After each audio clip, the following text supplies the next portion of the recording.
Ça y est, je crois que Bali Bagayoko est vraiment dans la merde, et pas qu'un peu. On va tout de suite s'intéresser à Bali Bakayoko qui fait un peu la une de l'information, puisque le maire de Saint-Denis est visé par une plainte d'AC Anticorruption, plainte pour soupçon de détournement de fonds publics, prise illégale d'intérêt, favoritisme, cumul des mandats. Alors tout de suite comme ça peut faire un peu peur. En tout cas, on va voir ça dans le détail. Le ticket gagnant de Bali Bakayoko, c'est parti en fait suite à l'article du Canard enchaîné cette semaine. Avant de conquérir la mairie de Saint-Denis, Monsieur Bakayoko a longtemps cumulé mandat local et poste de cadre à la RATP. L'hebdo fait d'ailleurs un état de recrutement sans concours ni entretien, c'était en 2000, d'horaires élastiques et de généreuses indemnités, une fonction qu'il cumule avec celle d'adjoint au maire, auquel s'ajoute un temps celle de vice-président aussi du conseil départemental. Alors moi, première question qui me vient à l'esprit, messieurs, c'est quand on a un passé comme ça, ça date pas de 6 mois, ça date de plusieurs années, plus de 10, 15, 20 ans, on se dit pas qu'un jour ou l'autre, il y a quelqu'un, ça va revenir, ça va être dit. Est-ce qu'il faut ne pas désamorcer ou essayer de voir s'il y a un conflit d'intérêts? Raphaël Steinville. Là, vous partez déjà du principe qu'il serait coupable des accusations qui sont portées contre lui.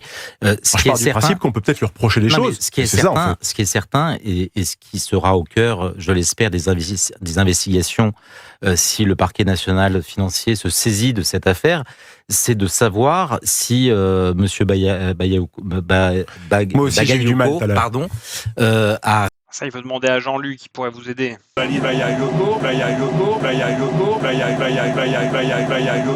réellement travaillé de manière effective et à plein temps pour la RATP, en même temps qu'il cumulait ses fonctions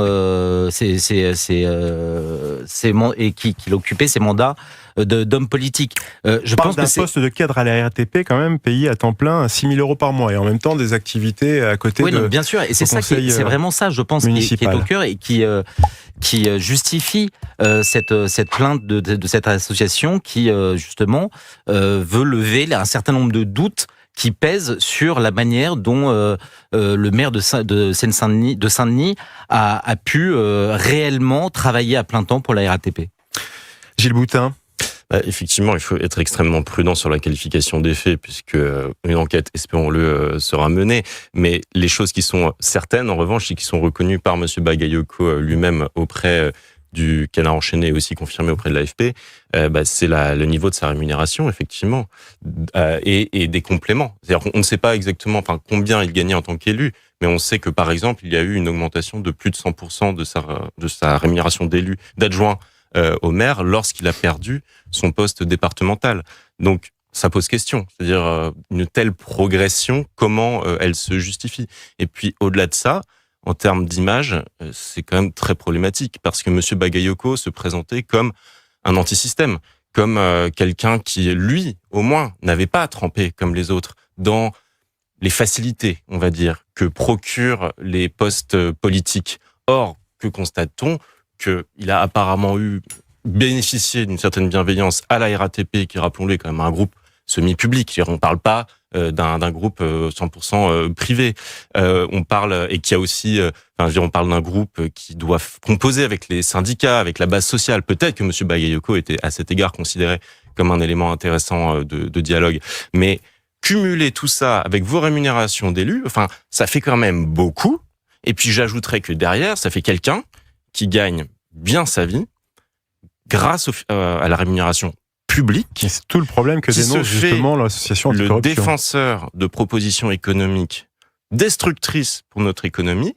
Donc le problème, c'est qu'il nous montre qu'il appartient à cette caste politique de gauche qui n'a aucune conscience des réalités économiques, qui se nourrit sur la bête parce que ça l'arrange, mais qui derrière va soutenir ce qui va détruire notre économie. Donc c'est ça qui est aussi derrière très problématique et qui peut lui jouer des tours politiquement. Pour résumer, on a un poste de cadre à plein temps à 6 000 € par mois, RATP, donc c'est vous qui payez. Et en même temps, il était adjoint au maire, et là on ne connaît pas ses rémunérations, mais visiblement elles ont beaucoup évolué en sa faveur. Ça n'est pas sans rappeler le Penelope Gate, la femme de François Fillon qui occupait un emploi fictif. Eh bien ici, on est dans le même cas, mais je doute que la justice soit aussi rapide pour Monsieur Bagayoko que pour l'ancien Premier ministre. Bref, on a quelqu'un qui se gave de l'argent public, et pas qu'un peu, mais qui aussi dans sa ville propose le tout gratuit, soi-disant. Et ça, c'est Sarah Knafo qui n'a pas hésité à remettre Bali à sa place. Sur X, on a Bali Bagayoko qui parle des fournitures scolaires à Saint-Denis et il assume un choix politique. À Nice, Éric Ciotti supprime la gratuité et Madame Knafo garde le silence. Je vous épargne le long pavé entièrement généré par l'intelligence artificielle que Bali a cru bon de poster. Et c'est Sarah qui, bien sûr, va nous faire une masterclass sur l'économie comme à son habitude. Monsieur Bagayoko, vous faites bien de me demander, il n'y a pas de question bête. La différence est simple, la gratuité d'1 heure de stationnement que je propose ne coûte rien à produire. La place de stationnement, elle est déjà là. Et finalement, la ville, elle ne dépense pas 1 centime de plus.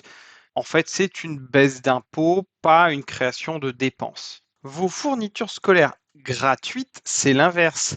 Chaque cahier, chaque crayon doit être acheté avec de l'argent public, encore de l'argent public. Or, acheter les crayons des enfants, c'est le rôle des parents qui peuvent déjà bénéficier d'une allocation de rentrée scolaire, pas celui d'une mairie. Attention, étendre à l'infini le rôle de la puissance publique jusqu'à se substituer aux familles, voilà la marque du communisme. Merci Sarah de dire les termes. Quand vous prétendez défendre le pouvoir d'achat, je dois vous apprendre en réalité que vous vendez aux familles les cahiers les plus chers de France, vos administrés en paieront le prix. Mais ça, c'est sûr, quand c'est l'État qui s'occupe de ça, on met en branle tout un système administratif, les prix explosent. Il n'y a pas plus sale que de l'argent public quand on est au niveau de la France. Plus le salaire des agents qui est eu, plus les intérêts de la dette que vous êtes en train de faire exploser dans votre commune. Là, on est dans le turbo-communisme. Baisser un prélèvement en réduisant les dépenses de la ville, comme je le propose, améliore le pouvoir d'achat. Créer une nouvelle dépense financée par la dette et l'impôt le détruit. C'est ce que vous êtes en train de faire. N'hésitez pas si vous avez d'autres questions. Encore une fois, merci Sarah Knafo. Un des plus gros problèmes qu'on a en France du point de vue économique, c'est que l'immense majorité de la classe politique, finalement, elle est de gauche sur ces sujets-là, parfois même sans s'en rendre compte. Ou alors par pur intérêt. En fait, pour le dire simplement, ce sont des fonctionnaires qui font des lois pour les fonctionnaires. À l'Assemblée nationale, les gens qui font les lois sont des fonctionnaires grassement payés. Qu'est-ce qu'ils vont favoriser? Une croissance de l'État, puisque c'est dans leur propre intérêt. Et on arrive vraiment dans un cercle extrêmement pernicieux. Avant de terminer, je mets cette quote à l'écran. Quand un politicien vous dit que c'est gratuit, ça veut dire que c'est vous qui payez. Les amis, si vous avez aimé cette vidéo, n'hésitez pas à vous abonner. C'est vraiment ce qui peut aider la chaîne. Et puisqu'il faut toujours saupoudrer d'un peu d'humour la réalité, je vous laisse avec le remix du tube de l'été. Bagayoko. Bagui.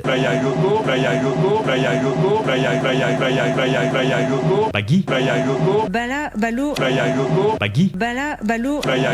Bali balo. Bagui. Bala, balo. Bali balo. Balo, bala. Bagui. Bali balo.